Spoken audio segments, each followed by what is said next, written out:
ધોરણ 8 ચેપ્ટર 15 ભારતીય બંધારણ. આપણો દેશ લોકશાહી દેશ છે. આપણા દેશમાં વિવિધ ધર્મ, જાતિ અને ભાષા ધરાવતા લોકો વસે છે.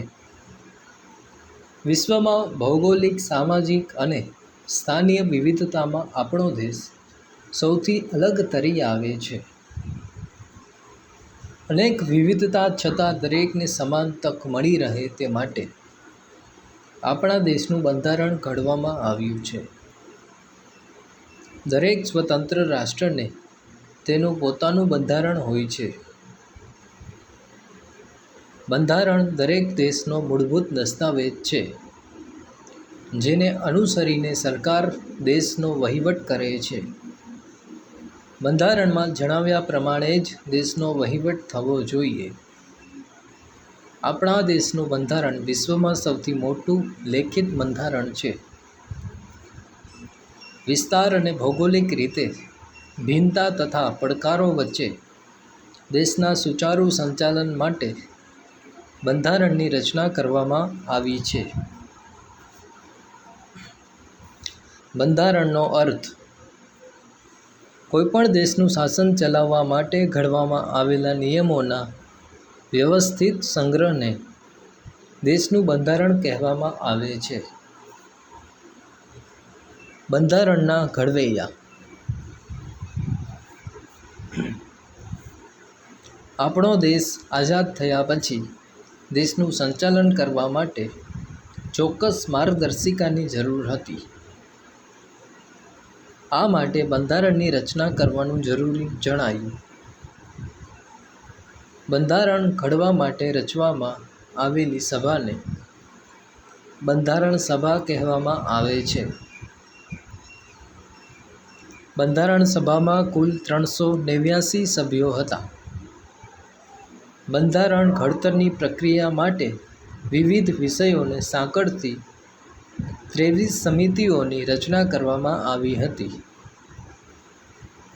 જેમાં જુદી જુદી કોમ, ધર્મ, લિંગ, ભિન્ન ભિન્ન ભૌગોલિક પ્રદેશોની વ્યક્તિઓ, રાજકીય પક્ષોના પ્રતિનિધિઓ તેમજ વિવિધ ક્ષેત્રોની તજજ્ઞ વ્યક્તિઓનો સમાવેશ કરવામાં આવ્યો હતો.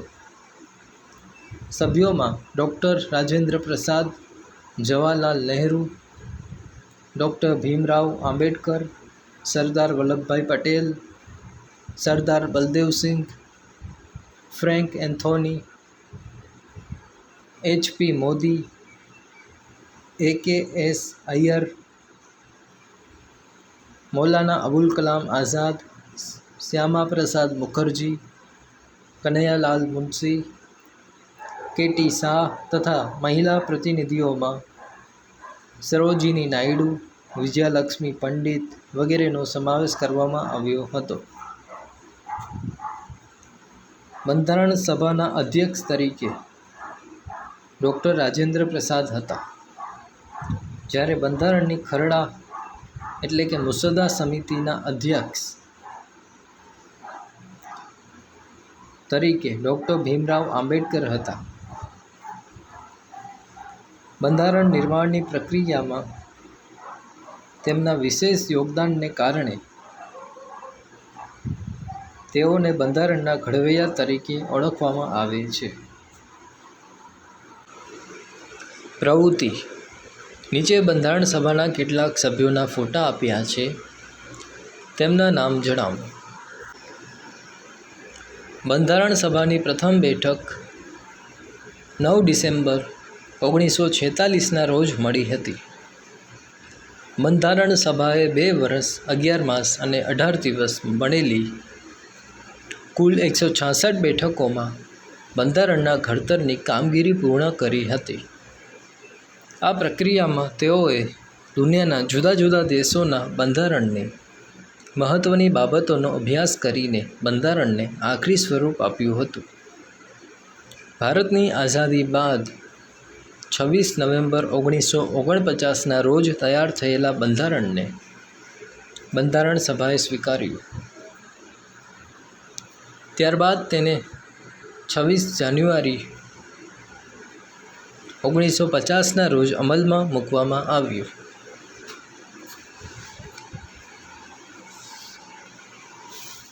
દર વર્ષે 26 નવેમ્બરે બંધારણ દિવસની ઉજવણી કરવામાં આવે છે. બંધારણ દિવસની પૂર્વ સંધ્યાએ દિલ્હીમાં સંસદ ભવન અને રાષ્ટ્રપતિ ભવનને રંગબેરંગી રોશનીથી શણગારવામાં આવે છે. બંધારણમાં મહત્વનું યોગદાન આપનાર ડૉક્ટર ભીમરાવ આંબેડકરને આ દિવસે ખાસ યાદ કરવામાં આવે છે. બંધારણની વિશેષતા. આપણું બંધારણ અનેક રીતે વિશેષ અને ખાસ કહી શકાય તેવું છે. આપણા દેશનું બંધારણ વિશ્વમાં સૌથી મોટું લેખિત બંધારણ છે. બંધારણની શરૂઆત આમુખથી થાય છે. આમુખ એટલે પ્રસ્તાવના. એમાં શાસનના પાયારૂપ સિદ્ધાંતો અને ધ્યેયોનો ઉલ્લેખ કરવામાં આવ્યો છે. આ બંધારણની કેટલીક વિશેષતાઓ વિશે આપણે જાણીશું. લોકશાહી. ભારતે લોકશાહી શાસન પદ્ધતિ અપનાવી છે. લોકશાહીની બહુ જ પ્રચલિત અને સરળ ભાષામાં અપાયેલી વ્યાખ્યા મુજબ લોકોનું, લોકો દ્વારા અને લોકો માટે ચાલતું શાસન એટલે લોકશાહી. પ્રજાની સત્તા કે ચલણવાળું, પ્રજાના વહીવટવાળું શાસન. ભારતમાં સામાન્ય રીતે દર 5 વર્ષે ચૂંટણીઓ યોજાય છે, જેમાં લોકો પોતાના પ્રતિનિધિઓ પસંદ કરે છે. ચૂંટાયેલા સભ્યો 5 વર્ષ લોકોનું પ્રતિનિધિત્વ કરે છે. દેશનો નાગરિક જાતિ, જ્ઞાતિ કે ધર્મના ભેદભાવ વગર ચૂંટણીમાં ઉમેદવારી કરી શકે છે. સ્વતંત્રતા એ લોકશાહીનું મહત્વનું પાસું છે. જાણવું ગમશે. બંધારણના નિર્માણ વખતે મતાધિકાર માટે 21 વર્ષની ઉંમર નક્કી કરવામાં આવી હતી. બંધારણ અમલી બન્યાના 39 વર્ષ પછી ઈસવીસન 1989માં બંધારણમાં 61મો સુધારો કરવામાં આવ્યો. ત્યાર પછી મતાધિકાર માટેની ઉંમર 18 વર્ષ નક્કી કરવામાં આવી. બિનસાંપ્રદાયિક. ભારત બિનસાંપ્રદાયિક દેશ છે. બિનસાંપ્રદાયિક એટલે દેશનું શાસન કોઈ સંપ્રદાયની કે ધર્મની માન્યતાને આધારે ન ચાલે. સંપ્રદાયને આધારે એક કે બીજા નાગરિક વચ્ચે ભેદભાવ કે પક્ષપાત રાખતું ન હોય. દરેક નાગરિકને ધર્મ કે સંપ્રદાય સંબંધી કેટલીક સ્વતંત્રતાઓની ખાતરી આપણા બંધારણમાં આપવામાં આવી છે. તેના આધારે નાગરિકને પોતપોતાના ધર્મ પાળવાની, માન્યતા ધરાવવાની અને તેનો પ્રચાર પ્રસાર કરવાની સ્વતંત્રતા આપવામાં આવી છે. જાણવું ગમશે. ઈસવીસન 1976ના 42મા બંધારણીય સુધારાથી આમુખમાં બિનસાંપ્રદાયિક શબ્દ ઉમેરવામાં આવ્યો. પ્રજાસત્તાક.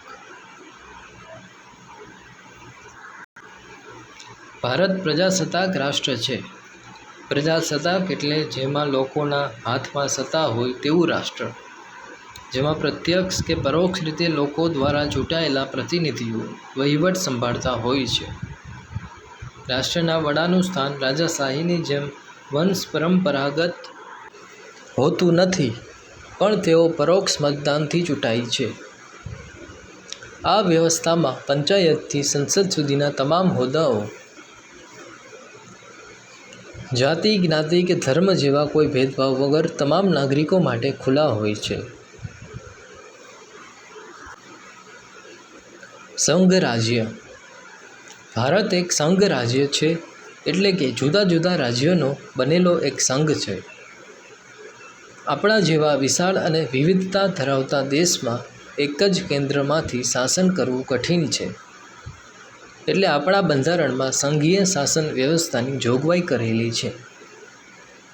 સંઘીય શાસન વ્યવસ્થામાં 2 પ્રકારની રચના કરવામાં આવે છે: સંઘ સરકાર અને રાજ્ય સરકાર.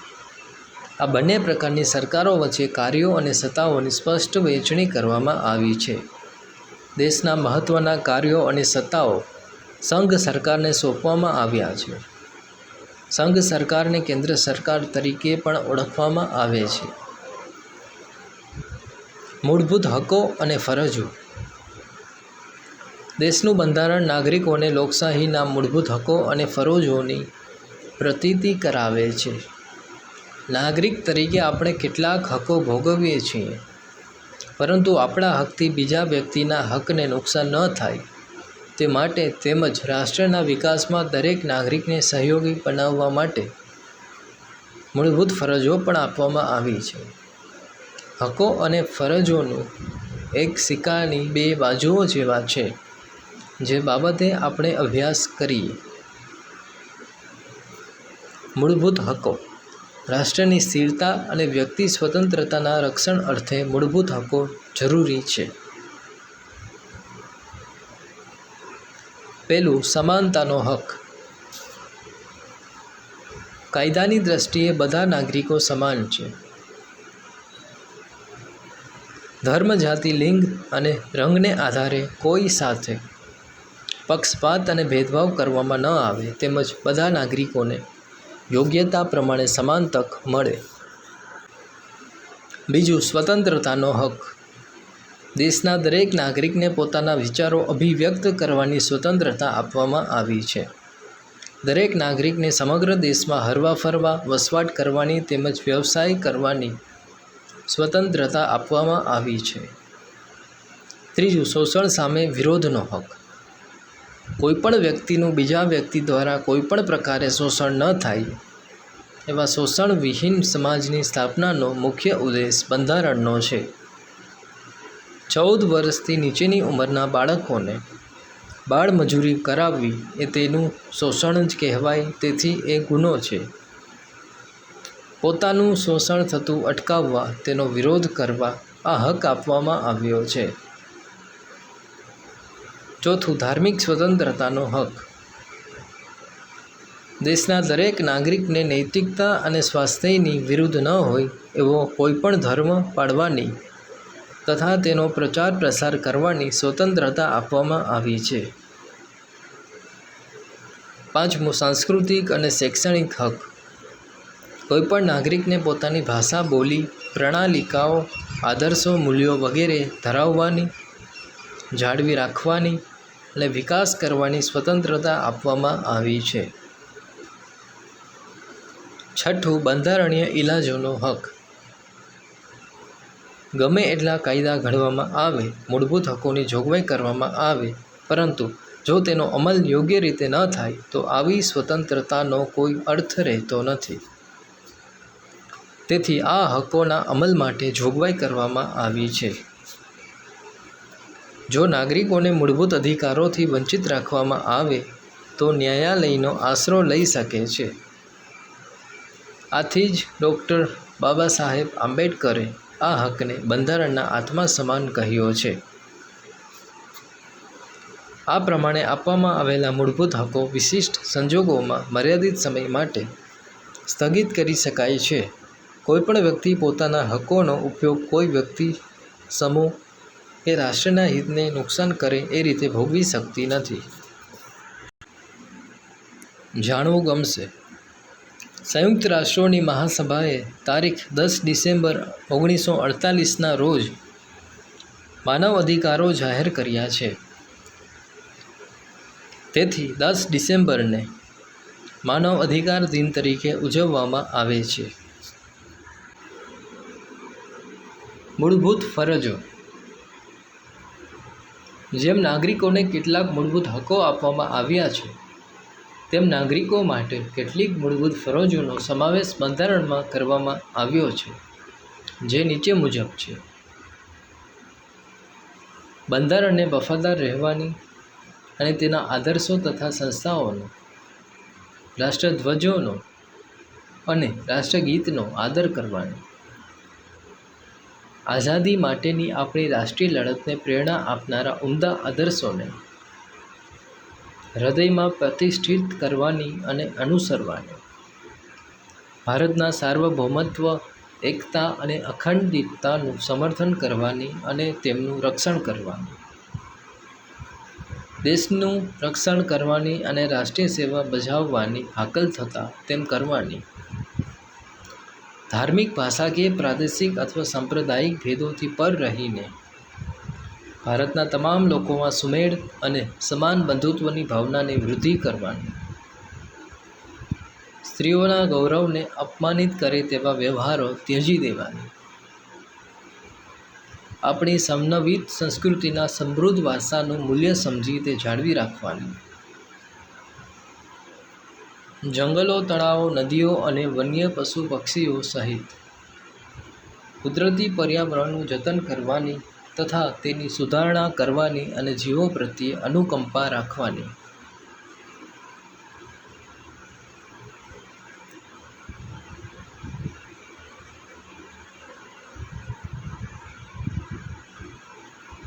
વૈજ્ઞાનિક માનવતાવાદ અને જિજ્ઞાસા તથા સુધારણાની ભાવના કેળવવાની, જાહેર મિલકતનું રક્ષણ કરવાની અને હિંસાનો ત્યાગ કરવાની, રાષ્ટ્ર પુરુષાર્થ અને સિદ્ધિના વધુને વધુ ઉન્નત સોપાનો ભણી સતત પ્રગતિ કરતું રહે એ માટે વૈયક્તિક અને સામૂહિક પ્રવૃત્તિના તમામ ક્ષેત્રે શ્રેષ્ઠતા હાંસલ કરવાનો પ્રયત્ન કરવાની,